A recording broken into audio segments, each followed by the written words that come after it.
Could I acknowledge dignitaries, one and all? We'll have a chance to introduce most people, but I did want to acknowledge the Deputy Minister for Energy from Azerbaijan, the Honourable Kamal Abbasov. Forgive my Australian pronunciation. Close? Thank you so much. It's very good of you. I want to acknowledge you and really appreciate you being here. We have other dignitaries and ministers in the room, but you'll have a chance to hear from them and we'll have a chance to formally introduce them. I also just want to let you know that we're going to have people coming and going a little bit. We're very privileged that a number of ministers and leaders are here, but they have very tight time commitments. So I want to ask for your permission and forgiveness if you see a little bit of movement of people, but we're privileged to have people here. And of course, I forgot to introduce myself to you. My name is Don Henry. I'm the chair of the Smart Energy Council of Australia and Professor of Environmentalism at the Melbourne Business School, and it's an honour for me to be here with colleagues. I'm just going to keep us moving along because time is tight. The evening's late, no one wants to hang out for too long, but we've got a really nice session here for us. So without further ado, with great pleasure, could I introduce John Grimes, who's the CEO of the Renewable Energy Council Asia-Pacific and the CEO of the Smart Energy Council of Australia. John, come on up. Well, distinguished guests, ladies and gentlemen, it's an absolute pleasure to be here. The Asia-Pacific region is the part of the world that generates the most emissions that are contributing to climate change. Those big populations. But it's also the region where all of the solutions are coming from. The innovation, the manufacturing at scale, the deployment, the investment. So Asia-Pacific is leading the charge when it comes to the renewable energy transition. The transition to a renewable low-carbon future represents the biggest business opportunity in human history. Warren Buffett, the famous investor, says that it represents the greatest transfer of wealth in human history. We get a chance to reimagine our societies and our economies, to put people first and to transition for the environment. Governments set the framework, communities support, but it is industry at scale that rolls out, that employs and skills and trains, that actually delivers the projects. Globally, the industry is doing a fantastic job. The Global Renewables Alliance, the Global Solar Council and others, industry put at the last COP, the centre of the agenda, the ambition to triple renewables by 2030, to double energy efficiency, an industry-led initiative. And in countries throughout the region, industry is hard at work. Everywhere from Azerbaijan, Malaysia, Indonesia, throughout the Pacific, in Japan and beyond. But there's a blind spot, and that is a regional framework for industry to bring all of these elements together, and that's why we are today launching the Renewable Energy Council Asia-Pacific.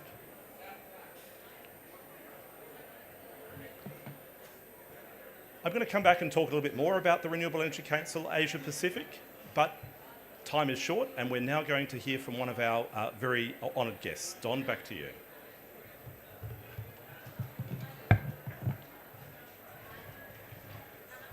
John, thanks so much, and forgive us as we keep moving, but we will. It gives me great pleasure to introduce for remarks and to launch this new initiative, the Honourable Chris Bowen, the Minister for Climate and Energy in Australia. And Chris, I want to acknowledge your great leadership in Australia, driving the energy transition there, and now your very fine leadership on the global stage. So it's a pleasure for us to have you here. Thank you so much. Well, thank you, Don, Mr. President, Ministers, Excellencies, friends. It's my great pleasure to join you for this very important event, launching the Renewable Energy Council of Asia-Pacific. You know, John said it very well, as he normally does. The Asia-Pacific has a lot at stake in the efforts that are before us this week. We think about our friends in the Pacific. We think about it at the centre of all our deliberations, that there are countries, nations, communities, societies for whom this is an existential question. It is a matter of existence. And we also think, we don't say it perhaps as often, but it's also a matter of great national security in the Southeast Asia region. When you think of 45 million people who live on low-lying archipelagos, particularly with our friends in Indonesia. So just as there's much at stake, there is also many, many challenges and opportunities. Because energy growth, energy demand is growing so strongly in Asia, we have a double-edged challenge. Now, in many ways, we're all living this challenge to move to a more renewable energy system as energy demand is growing so fast. For all of us, those of us who are hosting data centres and artificial intelligence, but also there are countries in the midst of great periods of economic growth and development which expands their energy needs and electricity needs, and they are trying to increase their renewable penetration as they're also dealing with increased demand and finding in some cases communities electrified for the first time. And this is the great challenge before us, but also great opportunities. We know that Southeast Asia, for example, will account for 25% of the world's energy growth, energy demand growth between now and 2035, and 35% of that new demand will come from renewables. Now, 35% in my view is good, but friends, I think we can all agree it's not yet good enough. We need a much higher figure, above 50%, and that will be achieved through partnership, and it will be achieved by governments and the private sector. And this council is really about the private sector part of it, working partnership with governments, getting that investment flowing, getting those connections going, working on things like the ASEAN energy grid, for example, with the private sector working with governments, working on things like supporting each other. In Australia, we like to say we can help other countries decarbonise. We have plenty of room. Some countries don't have so much room. One thing renewable energy takes is space, and we have much to share and much to do together. Now, I know firsthand the sorts of energy that this council will have because I've seen it and lived it in Australia with John and his leadership through the Smart Energy Council. The Smart Energy Council is a crucial part of our architecture in Australia, and I think the Renewable Energy Council has that potential across our wonderful region, and will bring, I know John and his team will bring a similar energy to that. And can I be so bold to say I want the Renewable Energy Council of the Asia-Pacific playing a key role in COP31. Should we be graced with COP31 in 2026, as we hope to be, intend to be, and working to be, it's a massive opportunity, not only for Australia but for the Pacific, to put our issues, as we're seeing here, an unparalleled opportunity for our region to talk about the challenges and opportunities that we face. So there are many, many friends here. Welcome, selamat datang. Welcome here to the Australian Pavilion. You're honoured guests, and I'm very pleased to take a break from the negotiations on the new quantified collective goal of finance. Thank you for giving me a short break. They're pretty rough. You probably heard the negotiations are rough. They are pretty rough. I can give evidence to that at the moment. They're pretty hard fought, but we're going to go all night and all day and all night again tomorrow. And we're going to leave nothing on the table. So if I have to leave, as I do in a moment, it's to go back to those negotiations. But I wasn't going to miss this event because it's so important to me and it's so important to all of us. And it's my great pleasure to join you in launching this very important Council of the Future. Thank you.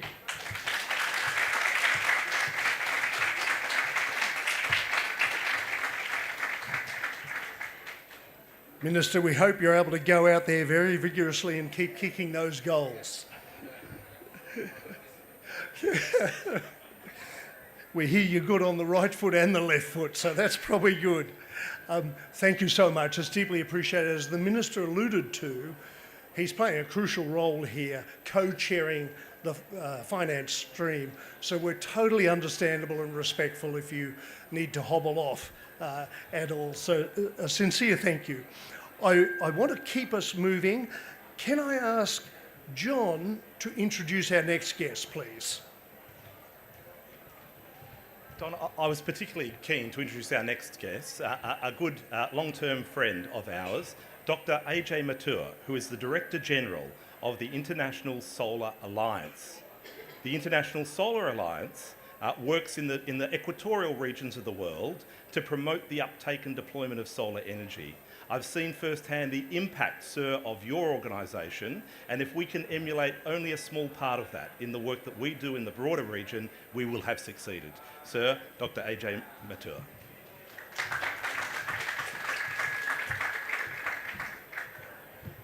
Minister Bowen, and I join words of everybody in wishing you all the best in the negotiations. Deputy Minister, ministers, ladies and gentlemen, first of all, I'm delighted, absolutely delighted, at the launch of the Renewable Energy Council for the Asia and the Pacific. I want to commend the vision and drive behind this initiative, which brings together leaders from across the region in this very important sector to drive and shape the future for us.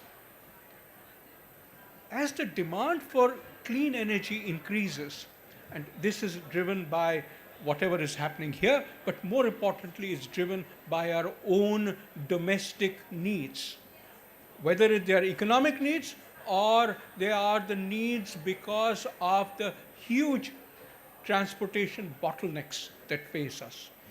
As we look at these, we look forward to action and commitment. The Renewable Energy Council for the Asia-Pacific represents a much-needed response to this critical role of industry engagement. I believe that RECAP, as John, you're calling it, this RECAP will serve as a powerful coalition for change. This is something that the ISA would love. I am delighted that you're taking this initiative. We would like similar kinds of groupings to emerge, of the private sector, to emerge in different parts of the world.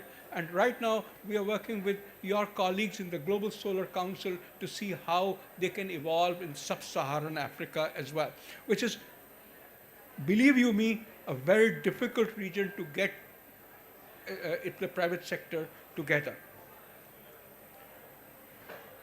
As in that case, RECAP to me and the Sub-Saharan African example and Solar Power Europe, all of these are regional initiatives which are very important. They signal a commitment to collaboration which is badly needed. At the International Solar Alliance, we look forward to working with the Regional Council for the Asia and Pacific in the years to come. I would very much like the industry leaders to themselves innovate and therefore communicate to us through these associations about what works. What works as technology, what works as business models, what works in financing. We need to accelerate this movement towards renewable energy sooner rather than later. John, I want to thank you and commend you for your leadership and also for allowing me to be part of this great occasion. Thank you very, very much.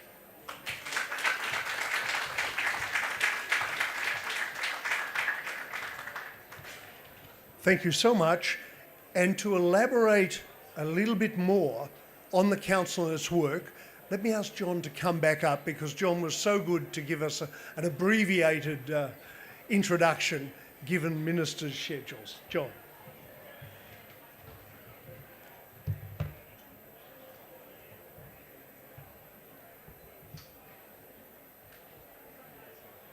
Thank you very much, Don. The Renewable Energy Council Asia-Pacific will be built on three pillars: the economic impact of industry, the social impact of industry, and the environmental impact of industry.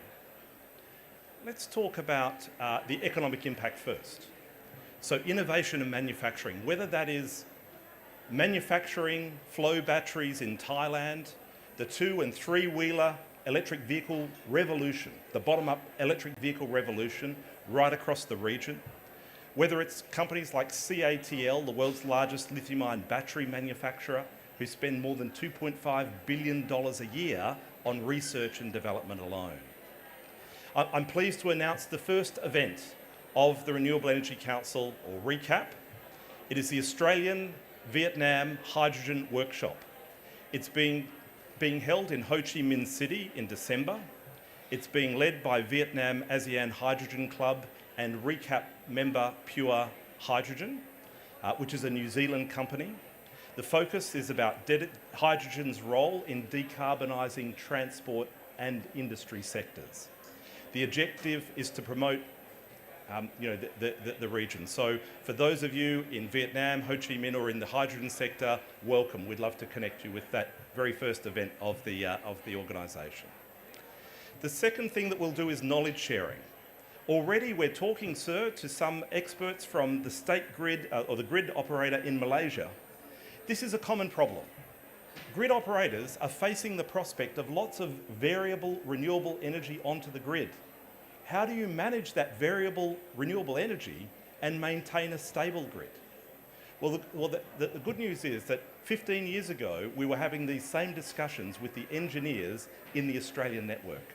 I was very pleased to connect the Malaysian grid experts with South Australian Power Networks.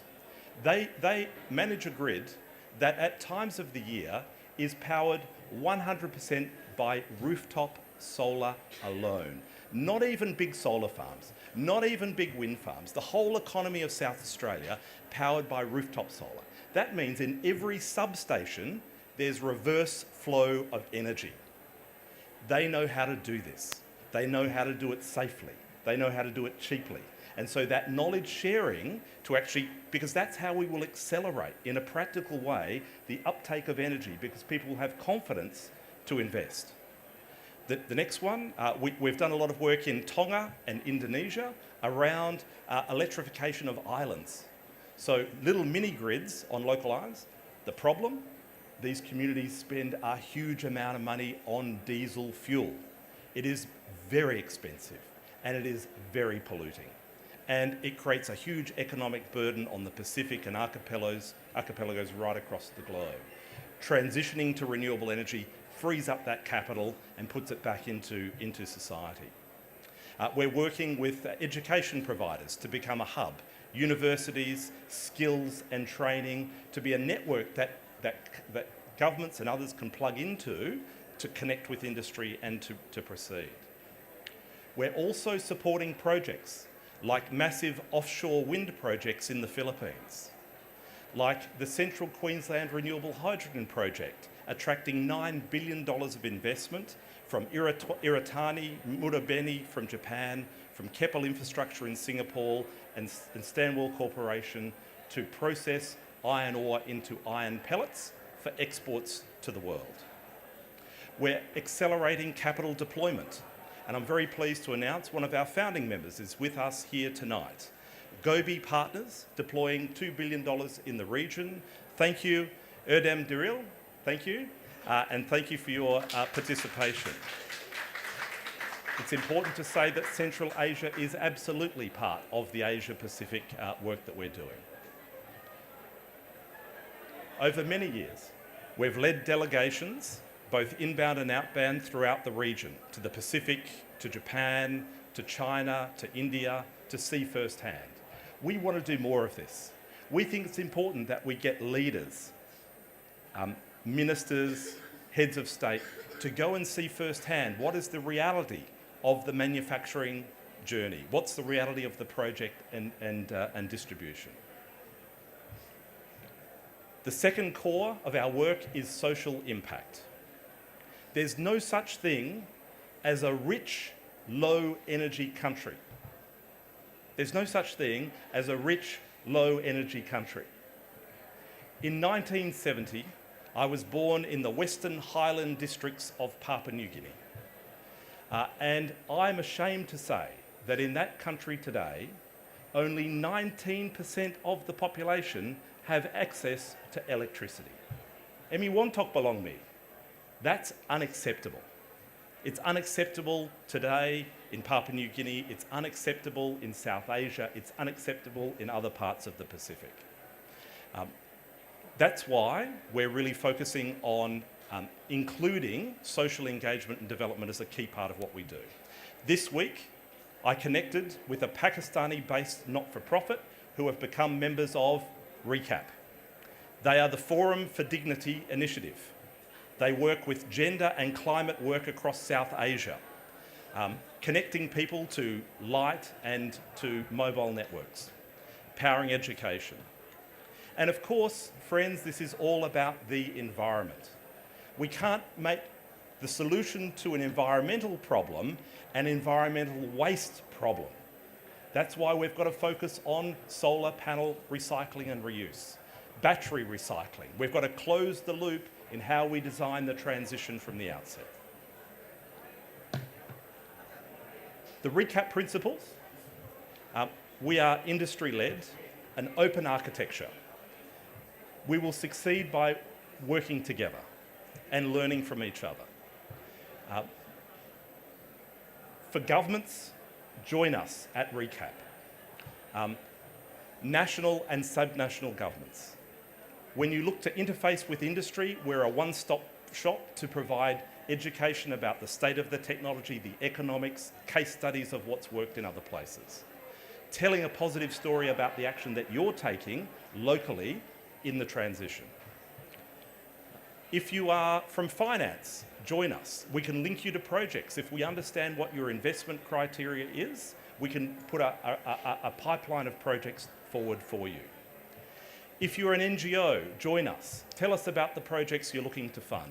Let's get industry more involved in delivering solutions for social impact. If you're an education provider, join us. Join the hub. And the skills and training opportunity throughout the Asia-Pacific is absolutely enormous in every part of the field. If you're a philanthropic funder, fund us. With a small amount of funding, we can have a disproportionate impact on changing people's lives in our region. So the first step, go to our website. Register your interest. recap.asia is the website address. Plan your activity. Tell us about your needs. I'm going to close with a very short video, Don.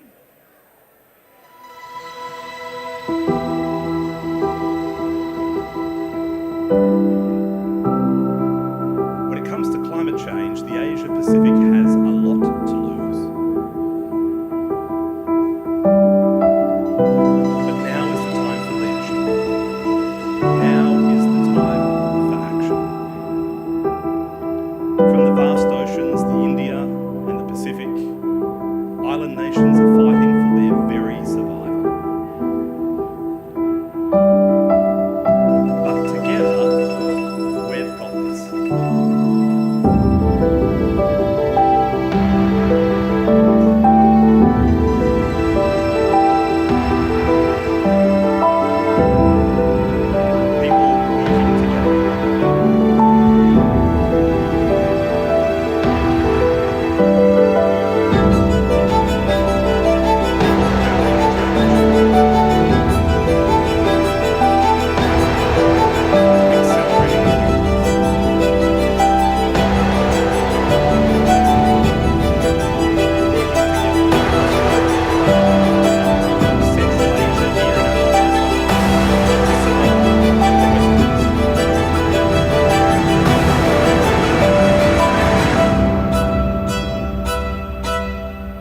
Ladies and gentlemen, join us in action. Join RECAP. We'll be here to speak with you afterwards. Welcome.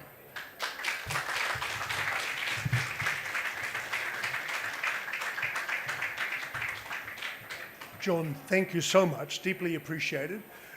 We've got a couple more speakers and a panel so that we can get a better sense on needs and opportunities across the Asia-Pacific region. So can I invite you to stay with us? And it's a pleasure for me. John mentioned the importance of social engagement and social impact.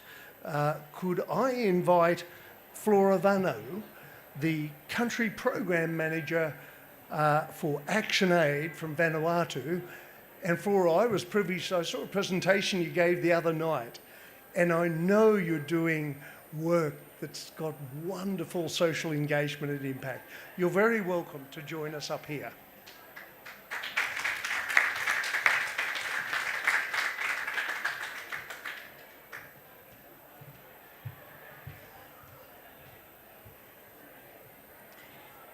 Good evening, ladies and gentlemen. Thank you, John, for the opportunity to be here. My name is Flora Vano, and I'm the Country Manager for ActionAid Vanuatu. It's a woman-led organization, mainly focused on helping women leadership in our community, mainly the most remotest community. So we help women in leadership and also assist them in their economic and sustainability of them being able to help their communities in times of disasters and, of course, their normal daily life. Being here means a lot. I've just been in this panel also, I think 2 days ago, while we are launching the new initiative on Sustainable Energy Fund, and I'm here to talk about the importance of energy being felt in my community in Vanuatu. So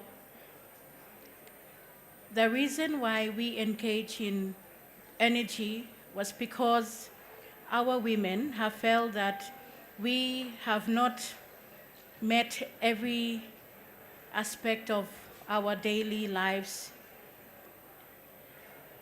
as well as being able to look after our homes. So when disasters strike, we have the remotest community that really needs to be resilient. And each time we try to do preparedness, we do early warning, it falls back on energy. If we do not have sufficient energy at home, we don't have enough kids going to school, we are not educated enough, our future is not reliable and being resilient as it should be. Now, this initiative that the council here I've sat and watched, and I've seen it launch, it will really benefit our small community in the Pacific, in the sense that the economic and the sustainability and it's affordable should be able to translate to our community to be benefit. While we are talking in the national global space, we have to also think of small communities that are at the front line, always every day trying to be sustainable. And we couldn't do that if there are a lot of cost implications that are so high that we couldn't afford. But I think with this project, with this initiative that we have seen here, we wanted Pacific voices to be in it, not only as a talk, but also to be an implementer, to be a beneficiaries in our community. We don't want to be just being here present and being able to say that I've participated. That's not what we are here for. We are here to make sure that whatever translated at the global level is actually trickled down and got access in our communities. And I think by doing so, being here means connecting with the global organization and just making a call out that Pacific must always be in the center, and it's at the heart of all development. If we are thinking Asia-Pacific, always think of us also, because sometimes we are going full-on scale up, but we forgot about the other side. So I'm here to remind everybody that while we are going forward, please bring us with you, please hold our hands, and always listen, and we are always here to tell you what we have, and we are also a part of the survival and transition of clean energy. And so you are developing, we want us to be part of it. Thank you, Thomas.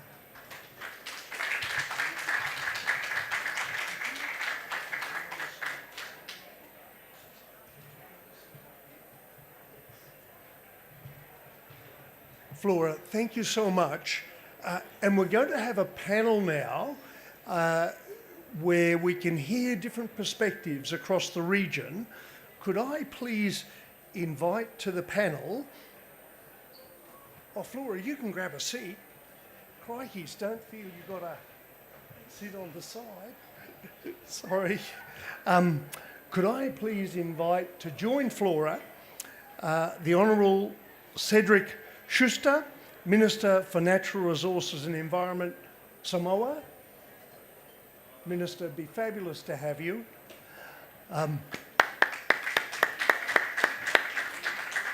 Could I also invite the Honourable Nick Nazmai Nick Ahmed, the Minister for Natural Resources and Environmental Sustainability from Malaysia. Minister, thank you very much. Could I invite the Honourable Asterio Api, the Minister for Climate Change and National Resilience from the Republic of Nauru to join us.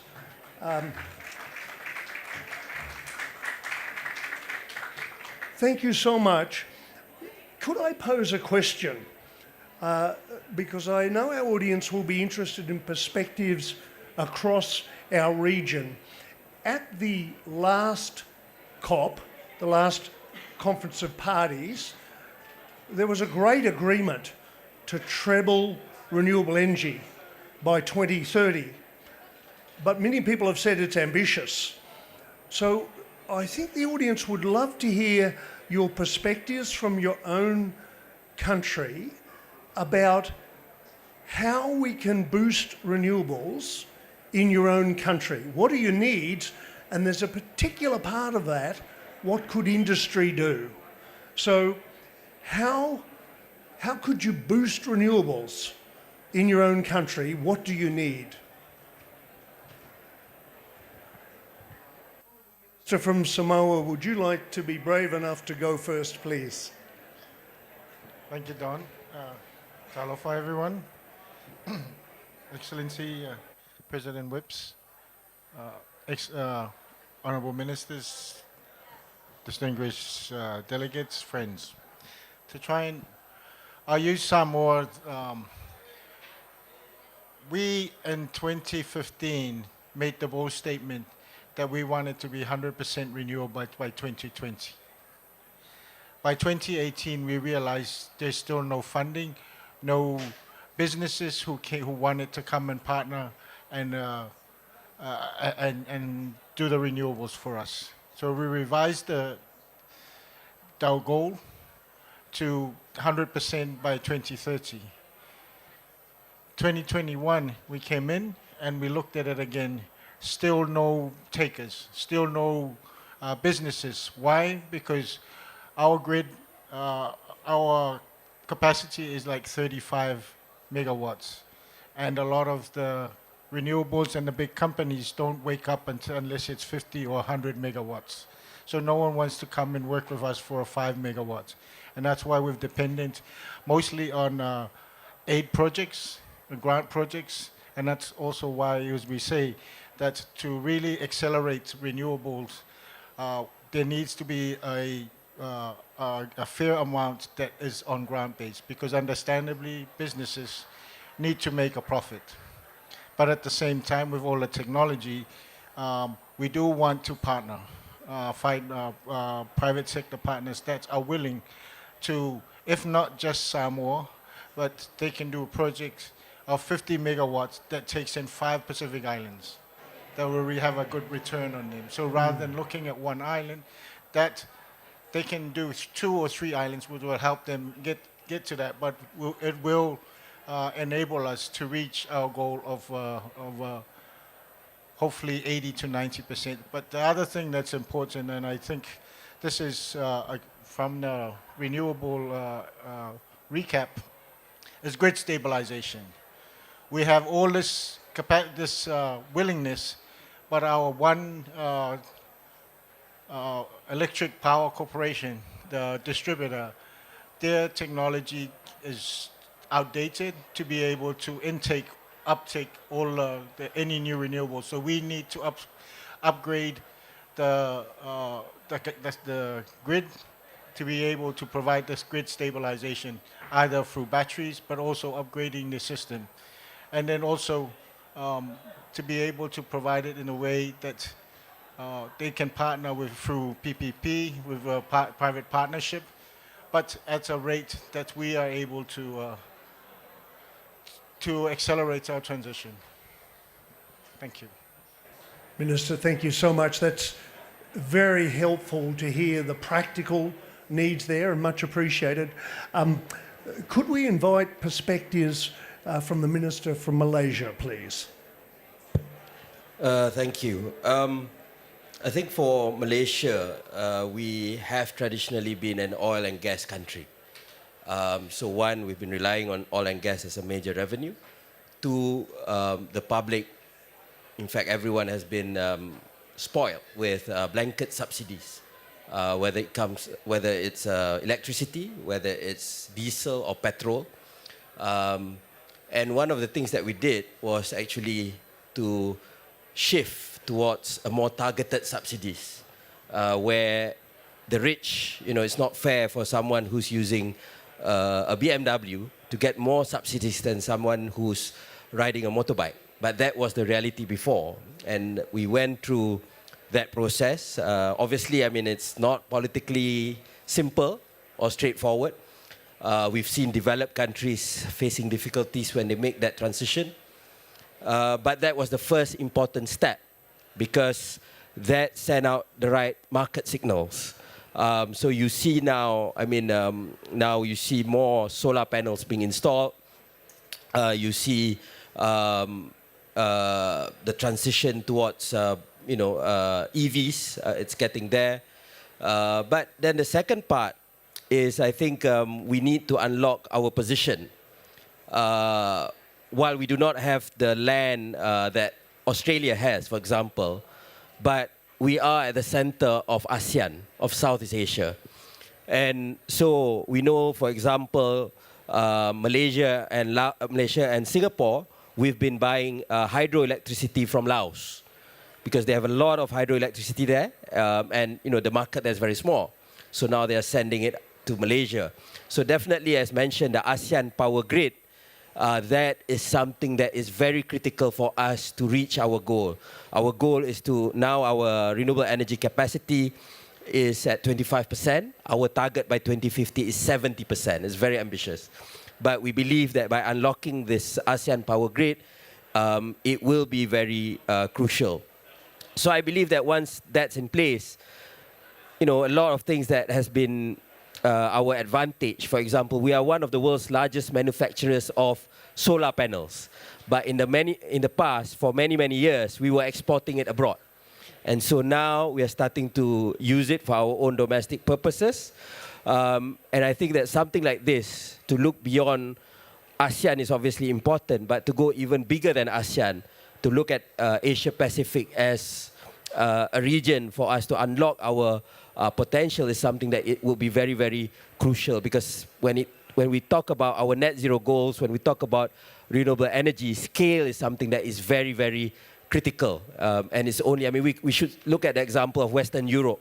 They have been able to unlock by using that scale as a region to get the value from renewable energy.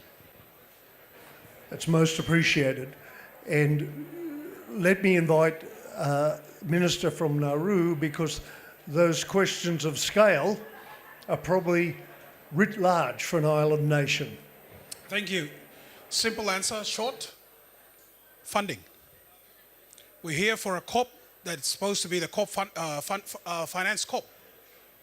We have the technology, we have the plans, we have the political will, and like my colleagues here, the economies of scale may differ, but we go back to funding. We have a plan, a strategy that by the end of December, we will be 50% renewable. We've set ourselves some very ambitious targets. By 2030, we hope we will be by 75% renewable, and ultimately 100% by 2050. All of this, the bridge between the goals is funding. The technology is available, the willpower is there, the political will is there. I should say the land is also available. We'll borrow some from Australia if we have to. But yes, short story is funding. This is the finance COP. let's hope we walk away with actual funding, some really practical things that we can work with. Thank you. There's a wonderful call to action to this COP, but it's a call to action for all of us because we all need to add our muscle into achieving that. Thank you so much. Flora, could I invite, you may have some additional comments from your perspectives in Vanuatu as a whole, or whatever you'd like to share with us. Thank you. Thank you. And with the leaders that are on top in front here, I acknowledge every word they said, and I think it's very crucial every word that they said would be listened to. And yeah, as mentioned, it is a climate finance COP, and we wish to make sure that those COP translate into dollars so it can be actioned on the ground. I'd like to just give off a few thoughts on that. We are seeing from our country also, we have 100% renewable energy. We are looking towards it. We have some of the plans. In our community, we, as a women-led organizations, the community that we had was only 115 because of grants that we can actually tap into for a project.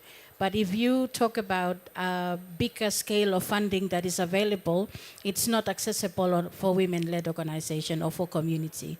It's only probably can tap into the government, but it stays there, and it will be looked at where it is possibly needs to go. But for the work that we do in making sure that our community are resilient and getting the energy that we need more funding as grants coming in, but not as loans or debts that we are. And every year we will keep on saying the same thing. And if we could take people here, we want them to engage us. If we could funders here, philanthropists, we wanted them to invest in us, in our community. Thank you. Thank you so much, Flora. Flora and ministers, with your permission, John's asked me if he could add a comment, if that's all right. Could I invite John to do that, please? Thank you. Ministers, a unique opportunity to speak with such distinguished leaders. It seems to me that one of the problems is there is money because people are paying for electricity bills today. They're paying very high prices for electricity bills today. But the problem is that they need to pay for the capital cost to install solar panels. That's like buying electricity up front. And in the long term, they will save so much money, maybe like 1/10 the price. But how do we get them across that capital barrier? And that's where finance really plays such an important role. If we can de-risk projects, bring finance in at low cost, help people transition, save energy, help the economy and help the environment, that should be a core goal of RECAP in the Asia-Pacific. John, thank you so much. Any additional comments there, Minister?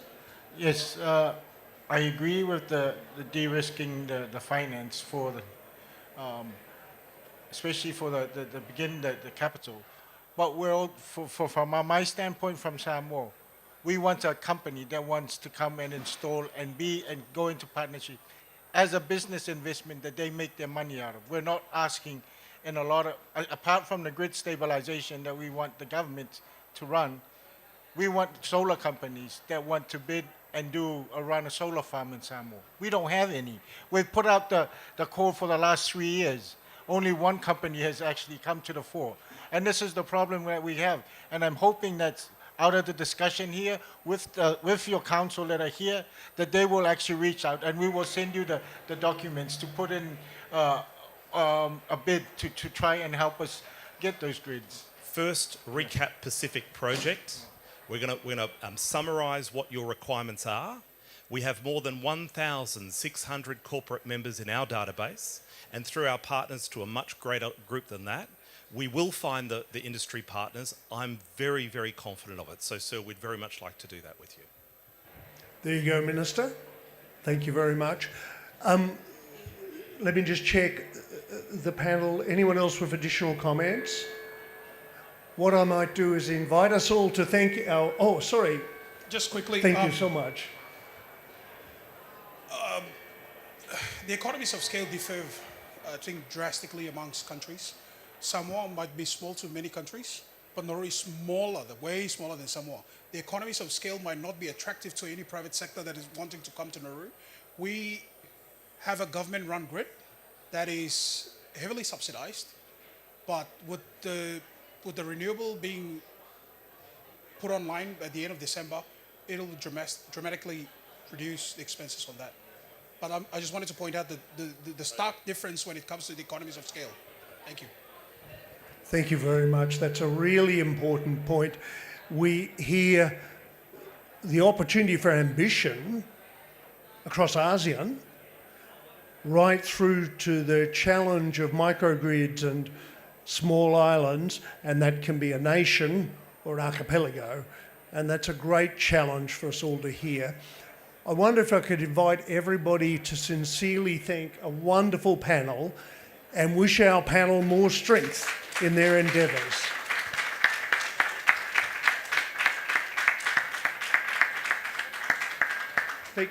Thank you so much. I just want to do a double check. We were going to have some closing remarks from the President of Palau, but I suspect he may have had to head off. So what I might do in a sec is invite John to just make a few remarks, but I just wanted to give a little bit of a summary here. So we've heard about important needs, important opportunities for this region, and we've heard how the Council can play a very important role, not just in sharing knowledge, but connecting people up to make this happen, because the private sector, in partnership with governments, is a crucial deliverer of solutions.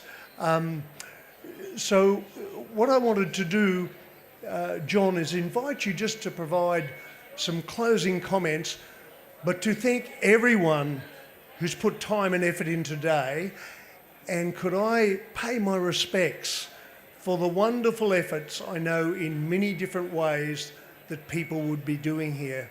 Thank you so much, and I want to wish you well with that. John. Don, thank you. Ladies and gentlemen, if you've got questions, we're here to answer them. Don, myself, Wayne, others around. Let's do it over a drink and something to eat. Please come and join us networking. Thank you, Don, for that marvellous chairing, and thank you to everyone for participating. Thank you.